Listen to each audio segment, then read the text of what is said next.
Oh, Teacher Dan here. Damn, it's hot. Oh, man. I got no shade except under this umbrella right here. Anyway, I got a thing I got to talk about with the Pledge of Allegiance and the American flag. Now, I don't know if you all know this. That's history of the Pledge of Allegiance. Okay? The pledge was originally written by a guy named Francis Bellamy back in 1892. Now, the original pledge said, I'm see if I can get the wording right. So I don't have it in front of me, but I'm going to see if I can recite it correct. I pledge allegiance to my flag and the republic for which it stands. One nation, indivisible, with liberty and justice for all. I believe that's correct. That's the original pledge. Now, it was 1954. There's a couple of amendments made to the pledge. One of them was, and to the republic, the to part was added, which I don't know what the point was of doing that, but whatever. That got added, and I don't remember when. But in 1954 is when they added under God, under Eisenhower.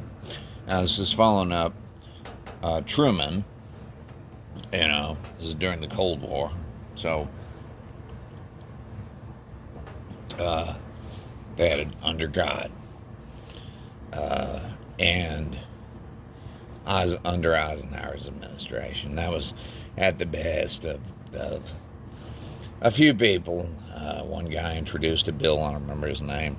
Knights of Columbus were behind it, and Eisenhower signed that.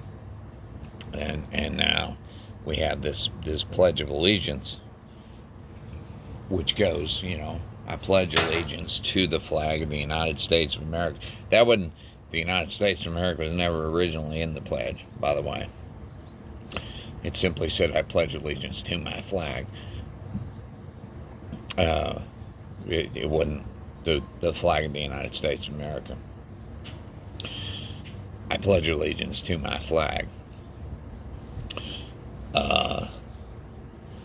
is the original. And it has been changed over the years. It's a ritual that we have kids do at school. There's this weird thing in the United States where we have this thing about this flag. Now, I don't really understand it. I'll be honest. I don't care about the flag. To me, the flag is the thing you fly on, government buildings and battleships and whatever. Wear it on, military uniforms for identification purposes. I don't understand why it is that Americans are so into this flag. But I do want to say, so the history of the pledge is sordid and weird history of this thing that was originally written for a magazine back in the 1800s that basically was intended to sell flags to schools. Really, you look it up, right? I mean, that was their idea. They wanted to sell American flags to schools and have a flag in every school, and that's what they did. Now, right, I mean, it was a marketing deal, right? I'm not saying Francis Bellamy's goal was marketing flags. That's not what I'm saying.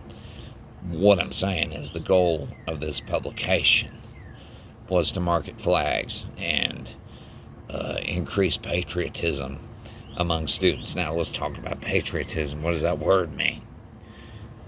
Patriot. Now, most people don't know this, but patriot is a word that comes from,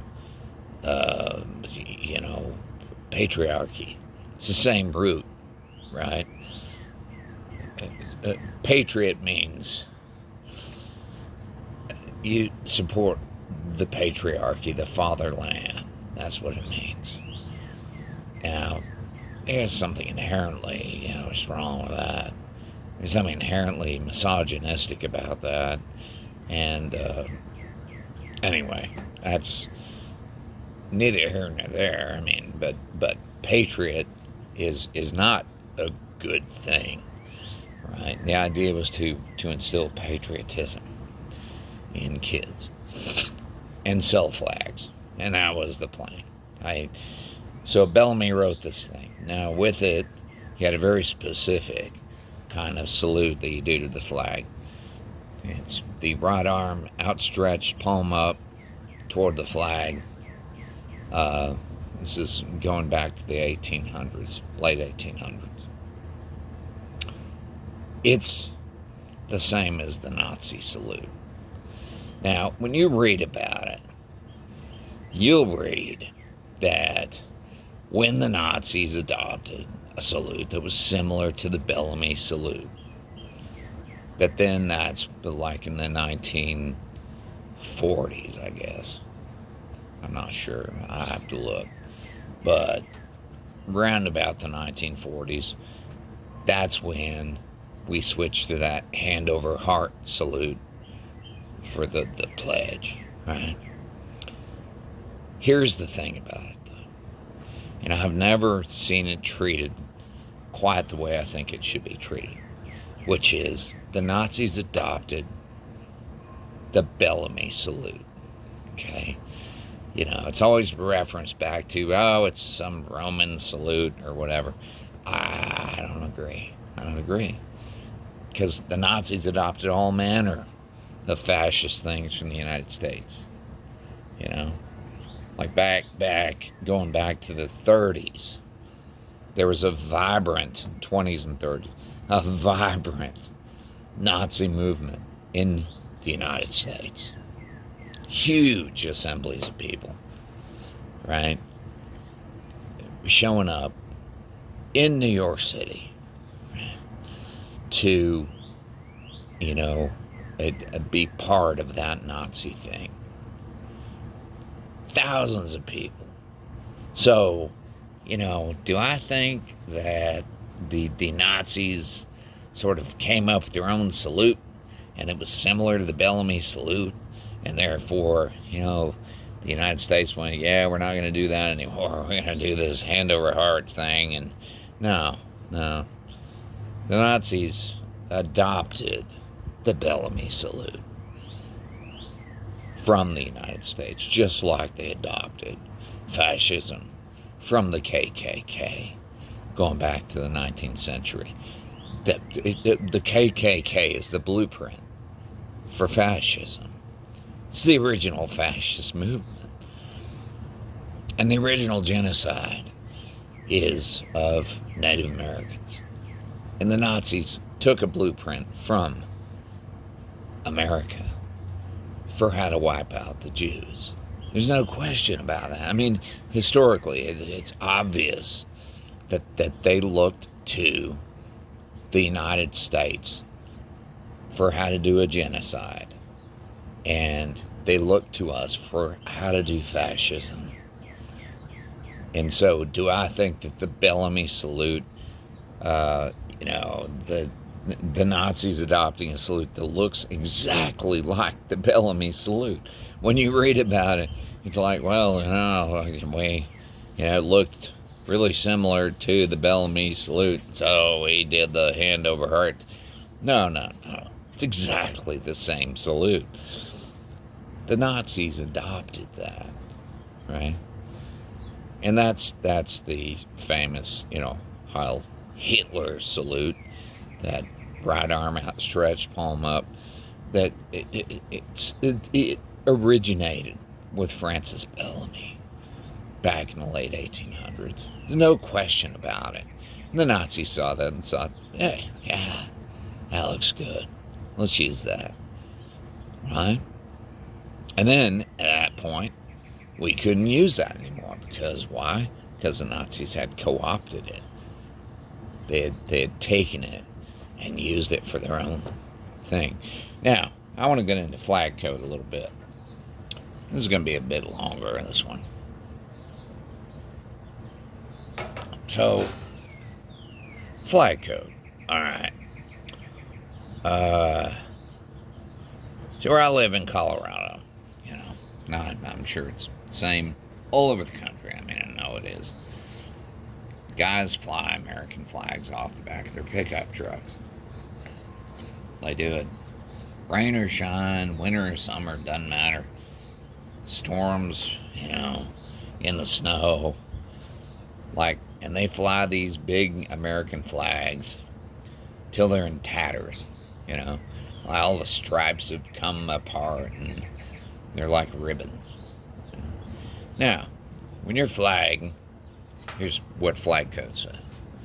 When your flag is worn or, otherwise degraded in some way, you're supposed to burn it. That's what you're supposed to do. You burn your flag. If you read the flag code. It says, that's to be disposed of, preferably by burning. So you're supposed to put it in a fire pit and light it on fire. That's what you're supposed to do. Right? Get a new flag.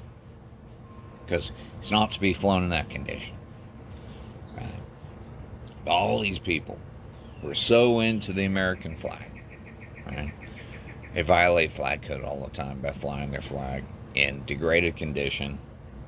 Now, do I care? No, I don't. To me, it's a piece of fabric. I don't give a shit. Right? But I do know my flag code. That I do know. And you're not supposed to fly it in that condition. You're not supposed to fly it in the wintertime in a snowstorm. You're supposed to take it down in inclement weather.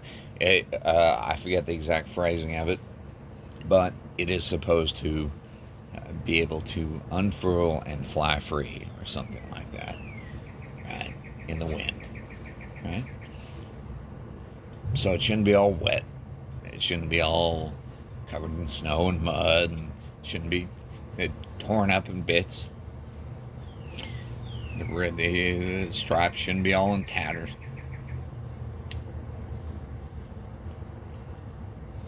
It's not to be used on clothing or as drapery or any of that.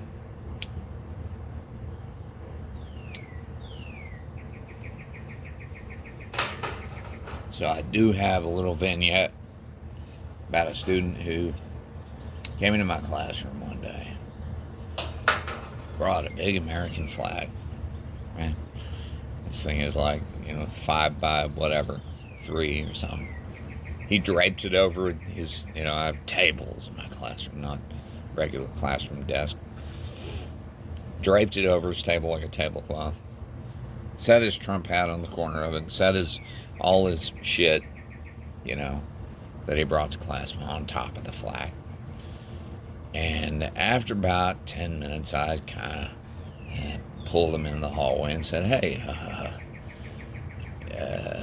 do you know flag code?" He's like, "Yeah."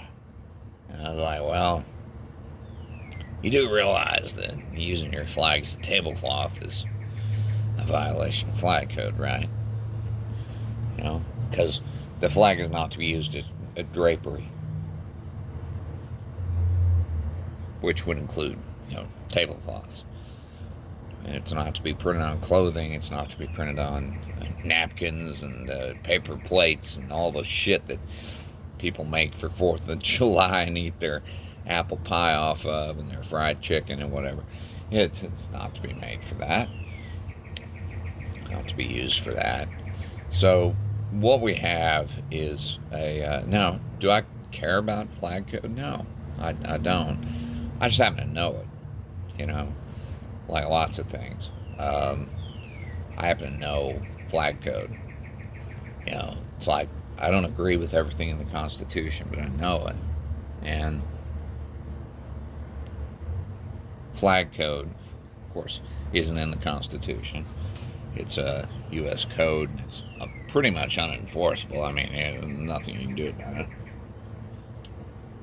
Giant industry in making flag materials, that violate flag code. But at the same time, While I don't care about it personally, it doesn't matter to me. Because the United States is the only country I know of where people are just crazy about the flag. Just bonkers about it. They love it. Put it everywhere, right? On your pickup, on your stickers, right? Stickers are a violation of flag code. You're supposed to have that. So, like everyone who's really into this thing doesn't even know what the hell it is. Or what the rules are about it. Or what, so the irony there is thick. It really is. I mean, it's one of those things where I'm just kind of like, wow, I don't even know, man.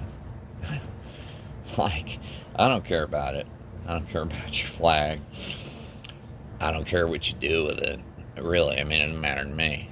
But, when we get down to it, though, and we're talking about, all right, we make our kids say the Pledge of Allegiance every day. We don't make them. There's a lot of social pressure to do it, though. Me as a teacher, I don't do it because I know the history of it. So I don't do the pledge at all, ever, because I know the history of it. And the history of it is dark and weird. I don't like it. It bums me out. But, between that, which, I'd be honest, I mean, our students, most kids don't know what the hell the words mean. What does allegiance mean? They don't know. What's a republic? They don't know that. What does indivisible mean? What's a nation? This under God thing, right? What the hell is that? 1954 Eisenhower. Yeah, it was in the middle of the Cold War. The Red Scare thing. People were freaked out about the communists